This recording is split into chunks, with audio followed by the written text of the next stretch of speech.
పొంగులేటి శ్రీనివాసరెడ్డి గారి మీద బీజేపీ ప్రభుత్వం చేస్తున్న ఒక కుట్ర. సిబిఐ ఈడీలను వినియోగించుకొని ముఖ్యమంత్రులను, మంత్రులను, దేశంలోని కాంగ్రెస్ పార్టీ నాయకులే కాకుండా బీజేపీ వ్యతిరేక రాజకీయ పక్షాల మీద నిరంతరం దాడి చేయడం అనేది బీజేపీకి ఒక అలవాటుగా మారిపోయింది.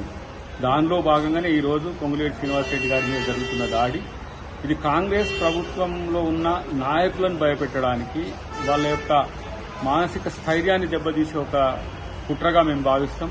అది కర్ణాటకలో డీకే శివకుమార్ గారి మీద జరిగింది. ఇటువైపు ఏ రాష్ట్రంలో ఆర్థికంగా కొంత బలపడి ఉన్న నాయకులను ఇలాంటి కుట్రలు చేస్తుంది.